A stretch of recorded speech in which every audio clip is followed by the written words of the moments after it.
السلام عليكم ورحمة الله وبركاته.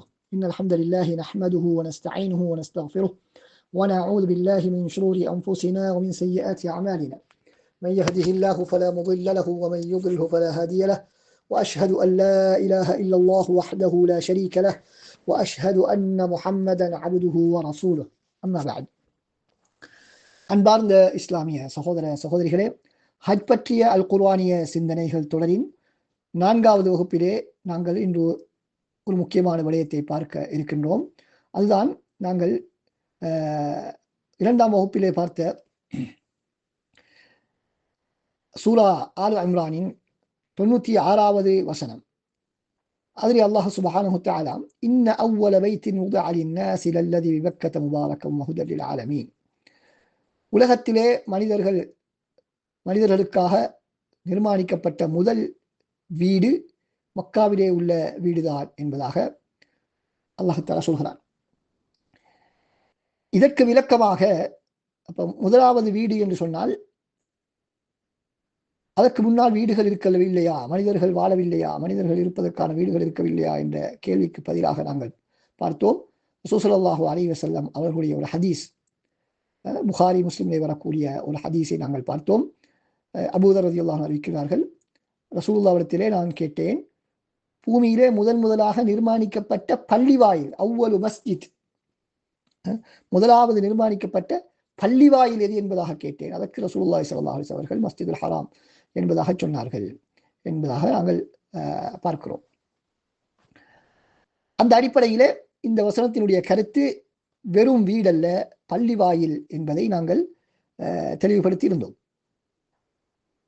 இந்த நேரத்தில் எங்களுக்கு வரக்கூடிய ஒரு முக்கியமான ஒரு கேள்வி, சில அறிஞர்கள் சுட்டிக்காட்டிய ஒரு விடயம்,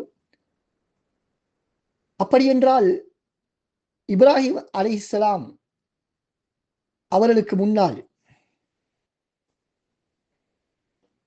எந்த விதமான பள்ளிவாயில்களும் இருக்கவில்லையா என்ற ஒரு கேள்வி வருகிறது.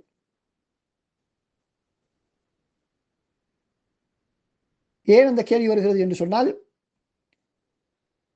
அல் குர்ஆனிலே சூரா பக்ராவிலே அல்லாஹ் சுப்ஹானஹு வ தஆலா وَإِذْ يَرْفَعُ إِبْرَاهِيمُ الْقَوَاعِدَ مِنَ الْبَيْتِ وَإِسْمَاعِيلُ என்பதாக குறிப்பிடுகின்றார். அது சூரத்துல் பக்ராவினுடைய 127வது வசனம். 127வது வசனத்தில் அல்லாஹ் சுப்ஹானஹு வ தஆலா இப்ராஹிம் அலைஹிஸ்ஸலாம் அவர்கள் மஸ்ஜிதுல் ஹராமின்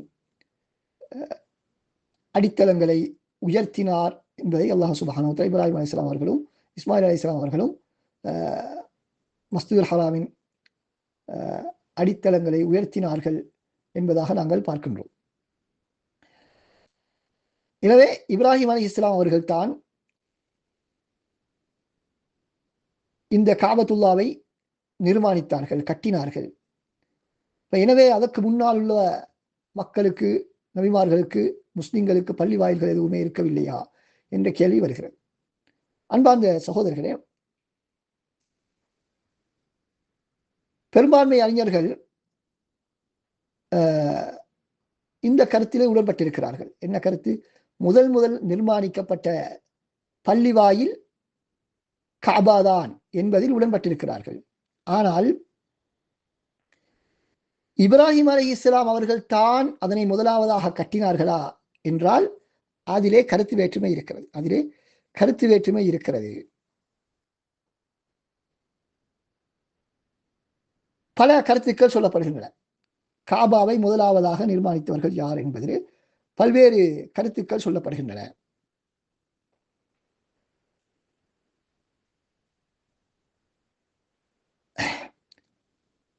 அந்த அடிப்படையில் நாங்கள் அறிஞருடைய கருத்துக்களை நாங்கள் தொகுத்து பார்க்கக்கூடிய நேரத்திலே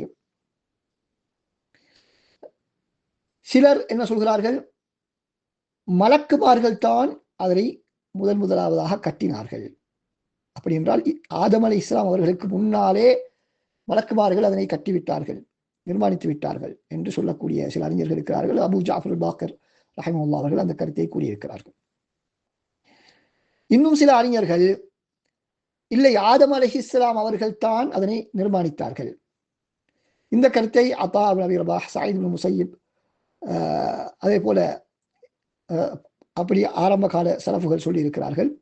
மேலும் அந்த கருத்தை சொன்னவர்கள் இப்னு ஜோசி, இப்னு ஹஜர், நவீன காலத்திலே வாழ்ந்து மரணித்த ஷேக் முஹம்மது அமீன் ஷம்கத் ரஹ்மஹுல்லாஹ், இது போன்ற முக்கியமான முற்கால தற்கால அறிஞர்கள் சொல்லக்கூடிய ஒரு கருத்து தான் ஆதம் அலைஹிஸ்ஸலாம் அவர்கள் தான் அதனை நிர்மாணித்தார்கள். மூன்றாவது கருத்து, அதுவும் பல அறிஞர்கள் கூறிய கருத்து தான், இப்ராஹிம் அலைஹிஸ்ஸலாம் அவர்கள் தான் இதனை நிர்மாணித்தார்கள் என்பதாகும். இந்த கருத்தை இப்னு தைமிய்யா ரஹ்மஹுல்லாஹ், இப்னு கய்யிம் ரஹ்மஹுல்லாஹ், இப்னு கசீர், அதே போல உசைமீன் ரஹ்மஹுல்லாஹ் போன்ற பல அறிஞர்கள் இதனை பலமான கருத்து என்பதாக கூறியிருக்கிறார்கள்.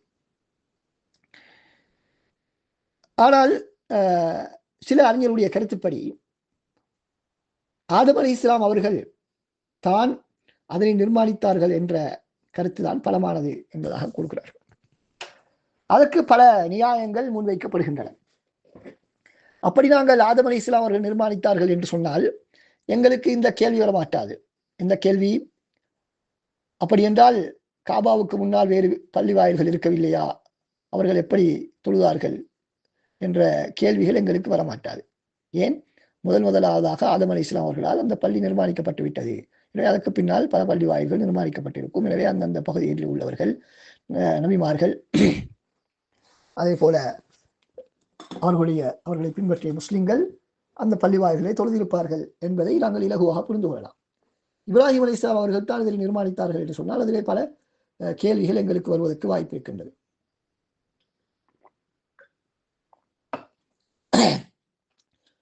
ஆனால் அது ஒரு சாதாரண ஒரு கருத்தல்ல. முக்கியமான அறிஞர்கள் இப்னு தைமிய்யா, இப்னு கய்யிம், இப்னு கசீர், அதே போல உசைமீன் போன்ற மிகப்பெரிய அறிஞர்கள் ஏற்றுக்கொண்ட ஒரு கருத்து தான். எனவே இது இஜ்திஹாதுக்கு உட்பட்ட ஒரு கருத்து. இருந்தாலும் ஏன் ஆதம் அலைஹிஸ்ஸலாம் அவர்கள் தான் இதனை கட்டினார்கள் அல்லது இப்ராஹிம் அலைஹிஸ்ஸலாம் அவர்களுக்கு முன்பிருந்தே இந்த காபா இருக்கிறது என்று சொல்வதற்கான நியாயங்களை நாங்கள் பார்க்கும் பொழுது பலமான ஆதாரங்களை நாங்கள் அதற்கு காணக்கூடியதாக இருக்கின்றது. முதலாவதாக அல்லாஹ் சுப்ஹானஹு வ தஆலா சூரா பக்ராவின் 125வது வசனத்திலே கூறுகின்றார், வஅஹித்னா இலா இப்ராஹிம் வ இஸ்மாஈல, நாங்கள் இப்ராஹிம் அலைஹிஸ்ஸலாம் அவர்களுக்கும் இஸ்மாயில் அலைஹிஸ்ஸலாம் அவர்களுக்கும் சொல்லியிருந்தோம், அன் தஹ்ஹிரா பைத்திய, எனது வீட்டை நீங்கள் பரிசுத்தப்படுத்துங்கள், தூய்மைப்படுத்துங்கள் என்பதாக நாங்கள் கட்டளையிட்டோம் என்று அல்லாஹ் சுப்ஹானஹு வ தஆலா சொல்கிறார். எனவே இப்ராஹிம் அலைஹிஸ்ஸலாம் அவர்களுக்கும் இஸ்மாயில் அலைஹிஸ்ஸலாம் அவர்களுக்கும் எனது வீட்டை நீங்கள் துப்புரவு செய்யுங்கள், பரிசுத்தப்படுத்துங்கள், தூய்மைப்படுத்துங்கள் என்று சொல்வதாக இருந்தால் ஏற்கனவே இருக்க வேண்டும். இருப்பதைத்தான், அவர்களுக்கு முன்னால் இருந்து இருப்பதைத்தான் என்ன செய்ய முடியும்? நீங்கள் தூய்மைப்படுத்துங்கள் என்று சொல்ல முடியும். இல்லையாத ஒன்றை தூய்மைப்படுத்துங்கள் என்று சொல்ல முடியாது என்ற ஒரு நியாயம் சொல்லப்படுகிறது.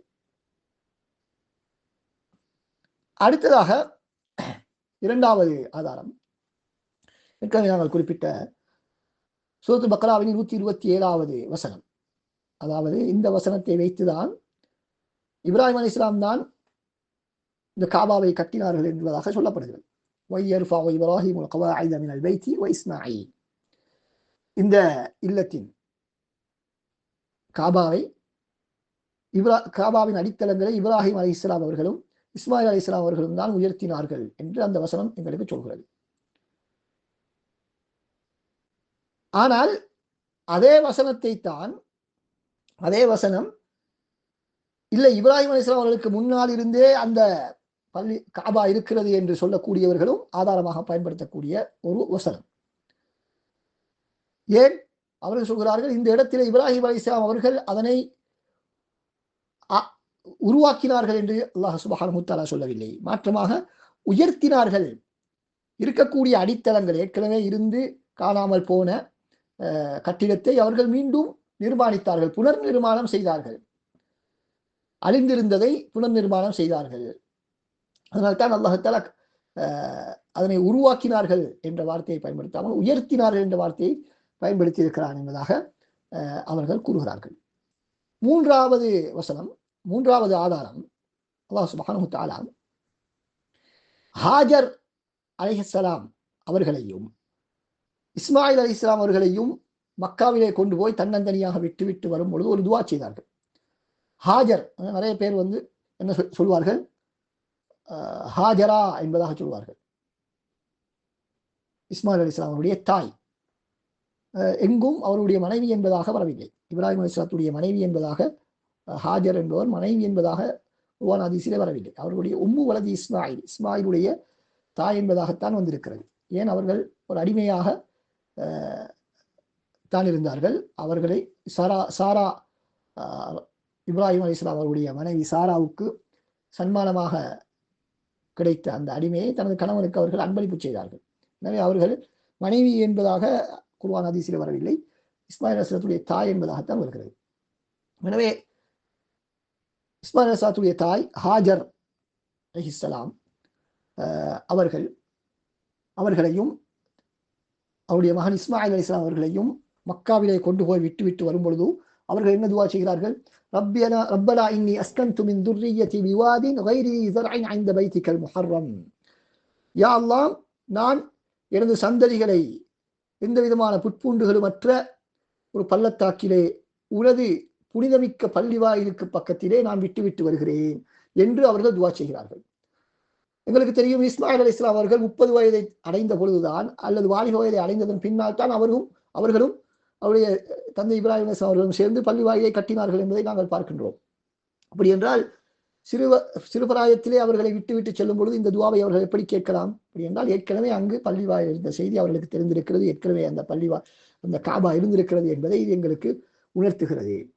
அதே போல அல்லாஹ் தஆலா இன்னொரு வசனத்திலே சூரத் ஹஜ்ஜிலே வஅனா இப்ராஹீம மகானல் பைத், நாங்கள் பள்ளிவாயில் இருந்த இடத்திற்கு நாங்கள் இப்ராஹிம் அலைஹிஸ்ஸலாம் அவர்களை கொண்டு போய் சேர்த்தோம் என்பதாக அல்லாஹ் சுப்ஹானஹு வ தஆலா சொல்கிறார். இந்த இடத்திலும் ஏற்கனவே பள்ளிவாயில் இருந்ததை அல்லாஹ் சுப்ஹானஹு வ தஆலா குறிப்பிடுகிறான் என்பதாக இவர்கள் சொல்கிறார்கள். எனவே இந்த 2 வசனங்களுமே ரப்பனா இன்னி அஸ்கன்து மின் துர்ரிய்யதி பிவாதின் கைரி தி ஸர்இன் இன்த பைத்திகல் முஹர்ரம் வஇத் பவ்வஅனா லிஇப்ராஹீம மகானல் பைத் என்ற இந்த 2 வசனங்களுமே இப்ராஹிம் அலைஹிஸ்ஸலாமுக்கு முன்னால் பள்ளிவாயில் இருந்தது என்பதை மாத்திரமன்றி அவர்களே அதனை சொல்லுவதை அல் குர்ஆன் குறிப்பிடுகிறது. அவர்களே ஏற்கனவே பள்ளிவாயில் இருந்த செய்தியை குறிப்பிடுவதை அல் குர்ஆன் குறிப்பிடுகிறது.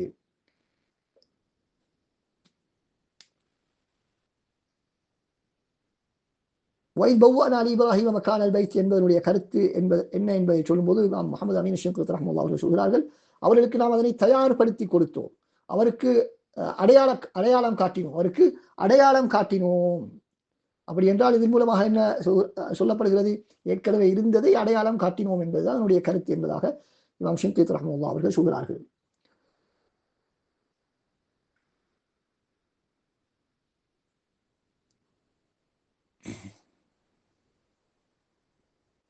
எனவே பல ஆதாரங்களின் அடிப்படையிலே நாங்கள் என்ன புரிந்து கொள்ள முடியும்? இவ்வாறு குர்ஆனிலே இருந்தே எங்களுக்கு காபா இப்ராஹிம் அலைஹிஸ்ஸலாமுக்கு முன்னால் இருந்த ஒரு கட்டிடம் பள்ளிவாயில் என்பதை புரிந்து கொள்ள முடியும். அதே போல இன்னும் சில ஆதாரங்களை பார்க்கலாம். இப்ராஹிம் அலைஹிஸ்ஸலாம் அவர்களுக்கு முன்னால் இருந்த நபிமார்களுடைய கிபிலாவும் காபாவாகத்தான் இருந்தது என்ற சில கருத்துக்களையும் நாங்கள் பார்க்கின்றோம். இதற்கு முன்னால் உள்ள நபிமார்கள் எல்லோரும் தொழுதிருக்கிறார்கள். அவர்கள் தொழுதால் அவர்கள் எதனை நோக்கி தொழுதார்கள் என்று பார்த்தால் அவர்கள் காபாவை நோக்கித்தான் தொழுதிருக்க வேண்டும் என்ற அடிப்படையில் அதனையும் ஒரு ஆதாரமாக சொல்கிறார்கள். ஏன் நபிமார்கள் பற்றி அல்லாஹ் தஆலா சொல்லும்போது அவர்கள் தொழுதார்கள், அவர்கள் சஜிதா செய்தார்கள் என்றெல்லாம் சொல்கிறார்கள். சஜிதா செய்வது என்றால் அதுக்கு ஒரு கிபிலா இருக்க வேண்டும். அந்த கிபிலா எதுவாக இருந்தது என்று பார்த்தால் காபாவாகத்தான் இருந்திருக்க வேண்டும் என்று சில அறிஞர்கள் சொல்கிறார்கள். அதே நேரத்தில் இப்ராஹிம் அலைஹிஸ்ஸலாம் அவர்கள் ஹாஜர் அலைஹிஸ்ஸலாம் அதே போல் இஸ்மாயில் அலைஹிஸ்ஸலாம் அவர்களை விட்டு வரும் பொழுது துவா செய்ததை பற்றி புகாரிலே வரக்கூடிய ஹதீஸிலே என்ன வருகிறது? தனது கிப்லா பள்ளிவாயிலை முன்னோக்கி துவா செய்தார்கள் என்பதாக வருகிறது. பள்ளிவாயிலை முன்னோக்கி துவா செய்தார்கள் என்பதாக வருகிறது. அப்ப அந்த பள்ளிவாயில் எது? அது இந்த காபா தான் என்பதாக அந்த அறிஞர்கள் கூறுகிறார்கள்.